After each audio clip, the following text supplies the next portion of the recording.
And continue. Discourse 3 on the worship of different deities for the gratification of various desires and the superiority of devotion to the Lord. Sri Shuka said, I have thus told you all you asked me. What should men who are thoughtful among human beings do when their end has arrived? A seeker of preeminence in sacred knowledge should worship the sage Brahaspati, the guru of the Devas. Even so, he who seeks to acquire keenness of the senses should worship Indra, since he's the lord of the Indriyas, or the senses, while a seeker of progeny, children, should propitiate the Prajapatis. So Prajapati, when said singularly, typically means Brahma, but Prajapatis, when said in plural, means there's a bunch of them, the Manasaputra, the mind-born sons of Brahma. The seeker of prosperity should worship the divine Maya, the goddess Maya, and the seeker of indefatigable energy should adore the god of fire, Agni Deva. Similarly, a seeker of wealth should worship the class of gods known as the Vasus. There's 8 of them. They're a type of devas. While the powerful man who aspires for more power should worship another class of gods called the Rudras. A seeker of food and foodstuffs should worship Aditi, the goddess Aditi. While he who seeks heaven, heaven in this case meaning Svargaloka, should adore the sons of Aditi, the 12 Adityas who reside in Svargaloka. A seeker of sovereignty should worship the Vishvedevas, while a ruler who desires to secure the allegiance of his subjects should worship the Sadhyas. A seeker of long life should worship the twin gods, the Ashvins, and he who desires stoutness should worship the goddess Earth, or Bhumi Devi, or Prithvi. Similarly, he who seeks stability of position or worldly prestige should adore the 2 mothers of the world, the goddess Earth and Dyauhu. A seeker of personal charm should worship the Gandharvas, while he who desires to have a wife should adore the celestial nymph Urvashi, an Apsara. Even so, he who seeks lordship over all should worship Brahma. A seeker of renown should worship Lord Vishnu, while a seeker of treasures should adore Varuna. Even so, he who seeks to acquire learning should worship Lord Shiva, while a seeker of conjugal happiness should adore goddess Uma, so devoted to her lord. He who aspires to lead a pious life should worship Lord Vishnu of excellent renown, while he who desires to propagate his race should adore the Pitris, the ancestors. He who seeks protection against odds should worship the Yakshas, while a seeker of bodily vigor should adore the class of gods known as the Maruts. He who seeks to acquire a kingdom should worship the gods that rule over the world for a whole Manvantara, the age or period of a Manu. Later on, there's a list of the Manvantaras and which gods preside over each Manvantara. While he who seeks to employ spells for some malevolent purpose, black magic, should adore Niritti. Even so, the seeker of sense gratification should worship Soma, while he who longs for the cessation of all desires should adore the Lord who transcends Prakriti, or matter. A wise man, however, whether he has no desire at all, or is actuated by all sorts of desires, or seeks liberation, should worship the Supreme Person with intense devotion. The attainment of the highest good, even for those who worship Indra and the other gods, lies in developing unswerving devotion to the Lord through the fellowship of his devotees. As a result of the discourses on Sri Hari, dawns that spiritual enlightenment which sets at rest the waves in the form of passions. Nay, the heart gets purated and is filled with joy, and one develops an aversion for the pleasures of sense and a love for devotion, which is an esteemed road to final beatitude.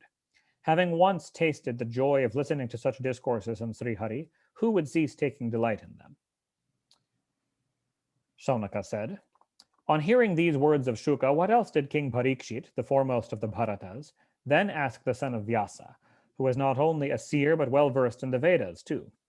Sutta, learned as you are, kindly reveal all that to us who are keen to hear the same. For in an assembly of holy men there must be talks that ultimately lead to discourses on Sri Hari. That great car warrior, King Parikshit, was a great devotee of the Lord. Playing with toys loved by children, he made the worship of Sri Krishna as one of his sports. In other words, that when he was a little child playing with toys, the game he would play was worshiping Krishna. The holy Shuka is also exclusively devoted to Lord Vasudeva, and it is but natural that where holy men meet, there are sublime talks saturated with the virtues of the Lord, whose praises are sung by exalted souls well versed in the Vedas. The rising and setting sun steals away the life of all human beings, in other words, the passing of time, steals away the life of all human beings, except that of the man who spends even a single moment and talks about the Lord of excellent fame, because that person's life is not wasted. Do not trees live? Do not bellows also breathe? And do not the other domestic animals take their food and copulate? The human beast who has never heard the story of Sri Krishna has been declared to be as good as a dog, a swine, a camel, and a donkey. The ears of a man who does not hear the exploits of the Lord are mere holes, and his tongue is as bad as that of a frog, if it does not recount the stories of Lord Vishnu. A head which, though decked with a silk turban or a crown, never bows to Lord Mukunda, is only a burden. Even so, the hands, which, though adorned with wristlets of gold, never offer worship to Sri Hari, are as good as those of a dead man. And those human eyes that do not gaze on the images of Lord Vishnu are as useless as the eyes on the tail of a peacock. Similarly, the human feet which do not visit places sacred to Sri Hari are as good as the roots of trees. A mortal who has never bathed himself in the dust from the feet of the Lord's devotees is really dead though living. Even so, the man who has never known the fragrance of the sacred tulsi leaves offered at the feet of Lord Vishnu is like a breathing corpse. A heart which does not melt when Sri Hari's names are being uttered is hard like stone. And when the heart melts, tears rush to one's eyes and the hair stands erect. Dear Sutta, what you say is most agreeable to the mind. Now tell us what Sri Shuka, the foremost of devotees, and perfect in the knowledge of the spirit, told King Parikshit in reply to his excellent question. Discourse 4. The king asks a question about the creation of the universe, and the sage Shuka commences his discourse. Sutta continued. On hearing these words of Sri Shuka, which enabled him to ascertain the truth concerning the Supreme Spirit, King Parikshit, the son of Uttara, exclusively devoted his pious mind to Sri Krishna's feet. He shook off the deep-rooted attachment which he had conceived all that time for his own body, wife, sons, residence, animals, wealth, and kinsmen, as well as for his kingdom that had known no trouble. Having come to know of his death in advance, the high-minded Parikshit renounced all his duties connected with the first three objects of human pursuit, meaning dharma, artha, and kama. He then established his complete identity with Lord Vasudeva, and full of deep reverence for hearing the glory of Sri Krishna, asked Sri Shuka the same question which you are now asking me, O holy ones. The king said, all-knowing and sinless as you are, O divine sage, your words are quite true. Even as you proceed on your discourse on Sri Hari, the gloom of my ignorance disperses. I further wish to know how the Lord, by his own Maya, creates this universe, the mysteries of which even the greatest gods find it difficult to unravel. Also tell me how that all-pervading Lord protects the universe, and how again he destroys it. Possessed as he is of innumerable powers, which of them does that Supreme Person assume when he plays with his own self, transforming himself into so many playthings, and creates and then destroys? Indeed, it appears difficult even for the wise, O divine sage, to comprehend the doings of Lord Sri Hari of marvelous deeds. I should also like to know how the Lord, who is one, assumes all at once the three gunas of Prakriti in order to perform the various functions, or manifesting himself in different forms, assumes them in succession. Since you are well versed in the Vedas and have also realized the Supreme Spirit, kindly respond to this inquiry of mine. Sutta said, thus implored by the king to discourse upon the excellences of Sri Hari, the sage Shuka fixed his thought on Lord Sri Krishna, the inspirer of all senses, and commenced his reply as follows. Sri Shuka said, obeisance to that Supreme Person of infinite glory, who in order to carry on his sportful activity of creating, preserving, and destroying the universe, has, in the form of Vishnu, Brahma, and Shiva, assumed the three Shaktis in the shape of Sattva, Rajas, and Tamas, nay, who is the inner controller of all beings and whose true nature and ways cannot be apprehended through the intellect. Salutations again to him who roots out the sorrows and sufferings of the virtuous, who puts a stop to the growth of the wicked, and further confers on those who have entered the order of Paramahansas, the boon sought after by them. For all beings are his manifestations, and hence he has no partiality for or prejudice against anyone. Hail, hail to you who foster your devotees, but are far from the reach of those that are destitute of devotion, and who by virtue of your divine nature, unequaled and unsurpassed, delight in your own essence, which is known by the name of Brahma. Salutations again and again to that Lord of most auspicious renown, by singing whose praises, by thinking of, seeing, greeting, and adoring whom, and by hearing whose glory, men are cleansed of their impurities at once. Hail, hail to that Lord of most blessed renown, by taking refuge in whose feet the wise shake off from their mind the attachment to this as well as to the other world, and attain to the state of Brahma without any exertion. Ascetics and those devoted to charity, men of high repute, and those who have controlled their mind and senses, the knowers of the mantras, and men of righteous conduct, never attain blessedness without dedicating themselves to his feet. To that Lord of most blessed renown we make obeisance again and again. The Kiratas, the Hunas, the Andhras, the Pulindas, the Pulkasas, the Abhiras, the Kankas, the Yavanas, the Kasas, and other sinful races, no less than others of sinful conduct, are purged of their sins even by taking refuge in those who depend on him. To that all-powerful Lord we offer our greetings. May that Lord be gracious to me, who is the very self to the wise and the supreme Lord of his devotees, who is Veda itself, nay, who is Dharma personified, and austere penance, and whose reality is looked upon with wonder by sincere devotees like Brahma, Shankara, and others.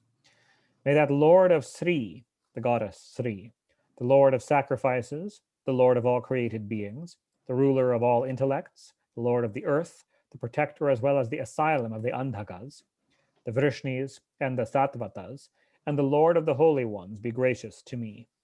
The wise realize the truth of the self with the help of their reason, purified through samadhi in the form of meditation on his feet, and describe it according to their own predilection. May that Lord Mukunda be gracious to me. Egged on by him at the dawn of creation to revive in Brahma's heart the memory of the past cycle, Saraswati appeared from the latter's mouth in the form of the Vedas, with all her limbs in the form of shiksha or phonetics, grammar, and so on. May that Lord, the foremost of the disseminators of wisdom, be propitious to me.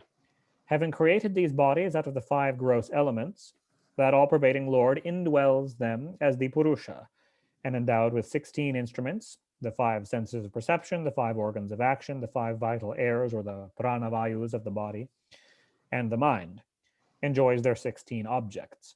May that Lord lend charm to my expression. Hail to the omniscient Lord Veda Vyasa, who is no other than Lord Vasudeva, from whose lotus-like lips the devotees drink the nectar of wisdom. Questioned by the sage Narada, O Parikshit, Brahma the self-born, the repository of the Vedas, taught to that sage, Vedavyasa, this very gospel, which Sri Hari himself had imparted to him earlier. Discourse 5 is a description of the cosmos. Narada said to Vedavyasa, when questioned, "My obeisance to you, O God of..." So here finally we're actually, for the first time, getting into some of the original Bhagavata Purana in the words of Vedavyasa. The rest has been referring to it by Shukadeva and by Shalnaka and these other rishis. Narada said, "My obeisance to you, O God of gods, creator of all beings, forefather of all. Kindly instruct me in that wisdom which makes one realize the truth of the spirit. My Lord, kindly tell me in essence the truth about this universe, as to what its characteristics are, on what it is supported, by whom it has been created, where it ultimately rests, by what power it is ruled, and what it essentially is. You surely know all this, for you are the Lord of that which has come to be, that which is still to come, and that which is currently coming into existence. Like a fruit of the emblic myrobalan on the palm of one's hand, the universe is within the range of your knowledge. What is the source of your special knowledge, and by whom are you supported? To what power do you owe your allegiance, and what is your essential nature? Single-handed, you create all beings out of the 5 elements by dint of your own maya. Even as a spider spins a web out of its own mouth without any exertion and sports in that web, so do you create all beings in your own self by your own energy and remain unchanged yourself. Of all that is known through a certain name, form, and qualities in this world, O Lord, I know of nothing, animate or inanimate, high, low, or mediocre, which has its source in anything other than you. By the fact that even you practiced austere penance with great concentration of mind, you bewilder us and lead us to suspect that there is someone higher than you. Omniscient as you are, O ruler of all, I ask you all this. Pray, therefore, instruct me in such a way that I may follow your teachings correctly. Brahma replied, Laudable is this inquiry of yours, dear child, who are full of compassion to all, for you have thereby urged me to reveal the Lord's glory. It is not without truth either what you have spoken about me, my son. For until one who has come to know him who is even greater than me, all this greatness appears as belonging to me. I manifest the universe which stands manifested by the self-effulgent Lord, much in the same way as the sun and fire, the moon and the other planets, as well as the other stars and the lunar mansions, the nakshatras, illuminate the universe, even though it stands illumined by the Lord. I bow to the same Lord Vasudeva and meditate on him. Deluded by his Maya, which is so difficult to conquer, people speak of me as the father of the universe. Nay, bewildered by that Maya, fools vauntingly speak of the body as their self, I, and of all that belongs to it as mine, although this Maya is too shy even to stand the Lord's look, meaning that it's very easy for it to dissolve. In reality, O divine sage, there is no substance other than Lord Vasudeva, neither the elements, nor karma, nor time, nor svabhava, which meaning one's kind of nature in the sense of what is natural for a being to do, nor the individual soul. Narayana is the goal of the Vedas. The gods have sprung from the limbs of Narayana. The sacrifices are meant to please Narayana, and the worlds attained through such sacrifices are so many limbs of Narayana's cosmic body. Narayana is the ultimate object of all yoga. All austere penance is intended to propitiate Narayana. All wisdom is directed towards Narayana, and all paths lead to Narayana. He is at once the seer and the ruler. Though immutable, he is all-embracing. It is he who created me, and encouraged by his glance, I evolve this creation. The Lord is infinite and beyond the three gunas. It is his Maya that has assumed these three gunas, sattva, rajas, and tamas, for the purpose of creation, preservation, and destruction. Through the agency of the elements, the senses, and the gods presiding over the senses, these gunas bind the individual soul who is subject to Maya, though ever free in essence, with the consciousness that he is the physical body, the senses, and the mind all in one. The self-same Lord, who transcends sense perception, envelops himself beyond recognition with these three sheaths of matter. He is the ruler of all beings, as well as of myself, O Narada. Intent upon becoming many, the Lord of Maya assumed at will, by his own Maya, time, karma, and svabhava that had already existed in a latent form in his being. Time disturbed the equilibrium of the three gunas, svabhava transformed them, and from karma was evolved mahat, all these functioning through the power of the Lord himself. From mahat, which is the principle of cosmic intelligence, as it underwent transformation, dominated as it was by rajas and sattva, emanated an evolute, which was dominated by the element of tamas, and was made up of three factors: dravya, substance, jnana, intelligence, and kriya, activity. So it has material existence, it is conscious, and it acts. This was known by the name of ahankara, or the I-ness or ego, and became threefold as it underwent transformation. Its three varieties are vaikarika, the sattvika ahankara, taijasa, the rajasika ahankara, and tamasa, of course, the tamasic ahankara, which are severally predominated, O Narada, by the force of jnana, kriya, and dravya. From the tamasa ahankara, the origin of the five gross elements, as it underwent transformation, was evolved ether. Shabda, or sound, is the subtle form as well as the distinctive characteristic of this element, ether, and it is sound which furnishes a clue to the seer and the seen.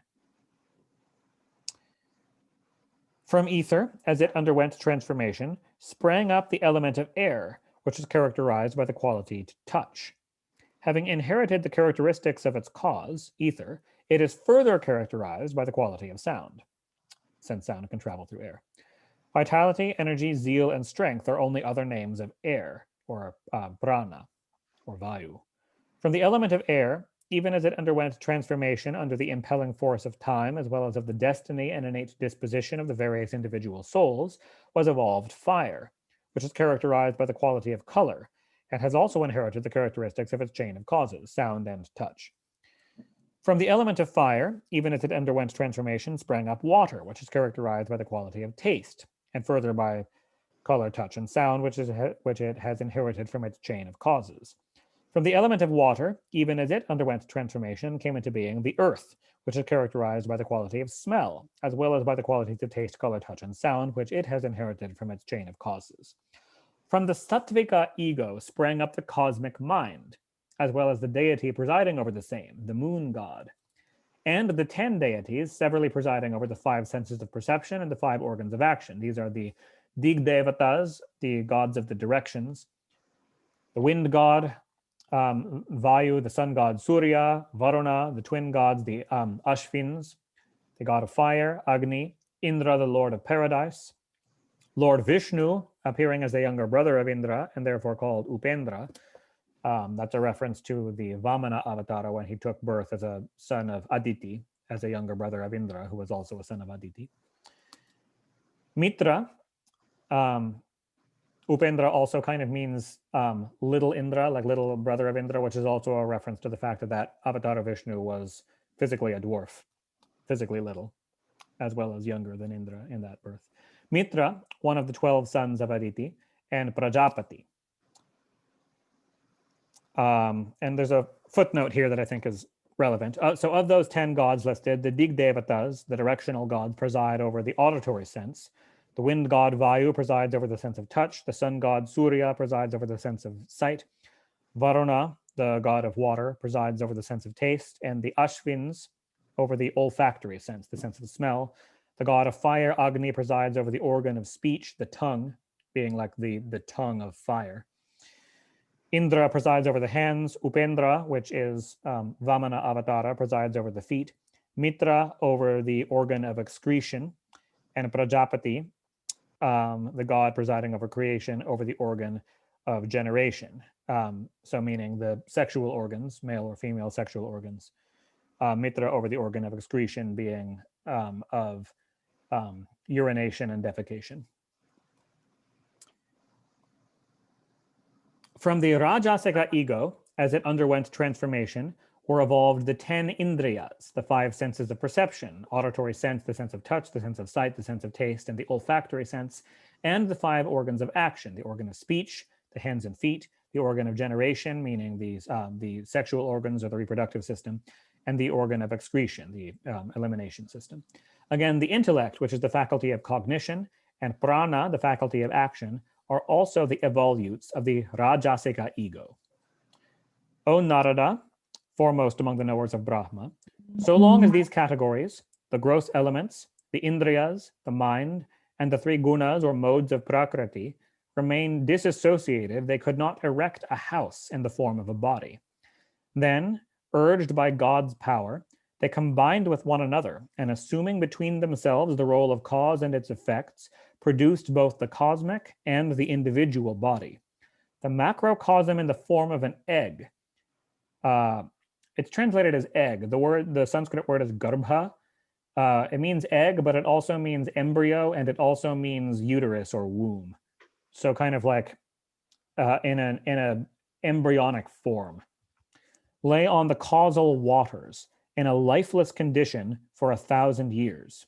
And these are 1,000 divine years. So 360,000 if you translate it to what we mean as years here on Earth.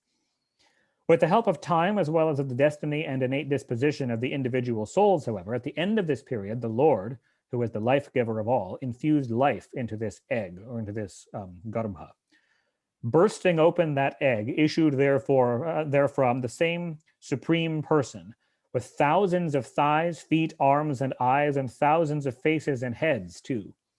It is in his limbs that the wise locate the various worlds comprised in this universe, the 7 lower spheres below his waist, the 7 talas, and the 7 higher spheres above his hip and loins, the 7 higher lokas.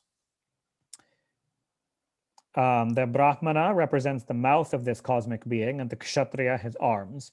The Vaishya emanated from the Lord's thighs, and the Shudra from his feet. This is basically an abbreviated version of the Purusha Sukta of the Rig Veda. The 7 subterranean spheres, those are the 7 talas, and the sphere of the earth, Bhumiloka, are located in his lower limbs, from the feet up to the waist. The Bhuvaraloka in his navel, the Svaraloka, Indra's paradise, in the heart, and the Maharaloka in the breast of that supreme being. Even so, Janaloka is located in his neck, Tapoloka in his breasts, and the Satyaloka, the eternal abode of Brahma, in his heads. So here is the Vyasa writing down the description of the cosmic form, which Shukadeva had just earlier put in his own words, and actually Shuka went into a little bit more detail.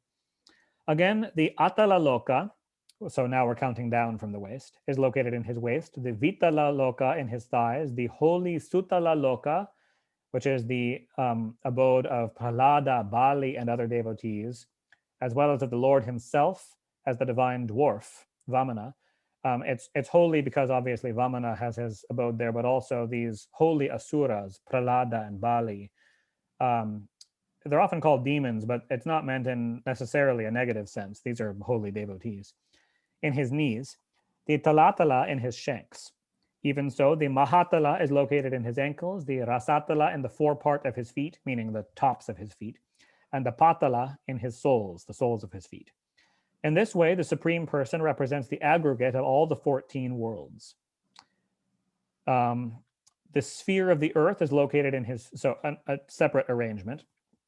The sphere of the earth is located in his feet, the Bhuvaraloka in his navel, and the Svaraloka in his head. This is how the 3 worlds are located according to this arrangement.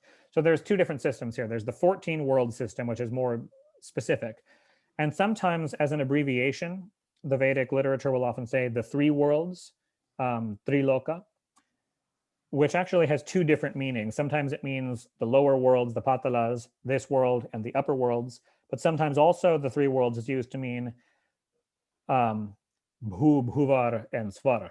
That's like used, those, and the mantras of them are used in the Gayatri mantra and other places, Bhuvar, Bhuvar, Svara. So in that system, it's the feet, the navel, and the head of the cosmic Lord. Thus ends the 5th discourse in Book 2 of the great and glorious Bhagavata Purana, otherwise known as the Paramahansa Sanghita. And it's a little bit after 10. We've been going over an hour, and we kind of finished that discourse there. Would you guys like to stop there for today? Devala,